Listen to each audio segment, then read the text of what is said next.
অজ্ঞান করবে, আমার যদি জ্ঞান না ফিরে, এগুলার ভয় করার কারণে অপারেশন করেনি। এই যে 14টি বছর আপনি চিকিৎসা করালেন না, কি কারণ ছিল একটু বলবেন আমাকে?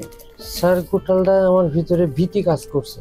ভীতি? আমি যে কোনো একটা ডাক্তারের কাছে ফার্স্ট আওয়ারে যাই, মানে এমন ভয় কানের ভিতরে আমার স্প্রে করে, ওই স্প্রে করার ভয় দেখে আমার মানে অপারেশন করার প্রতিক্রিয়াটা নষ্ট হয়ে যায়। আচ্ছা আচ্ছা।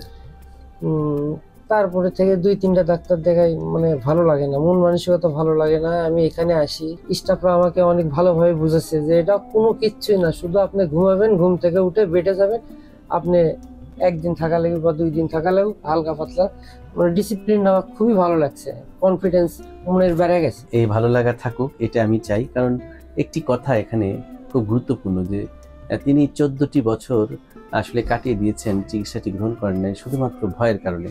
আর ভয় তখনই মানুষ পায় যখন ওই রোগটি সম্পর্কে জানে না এবং ওই রোগটি সম্পর্কে তাকে সঠিকভাবে জানানো হয় না। আসলে আমরা যারা চিকিৎসক, আমাদের কাজ হচ্ছে রোগীদেরকে সঠিকভাবে জানানো। আমি তাকে জানাতে সামর্থ্য হয়েছি বা ওই জায়গাটিতে আমি সফল হয়েছি যে আপনার এই অপারেশনটি করা খুবই জরুরি, না করলে অনেক জটিলতা হতে পারে।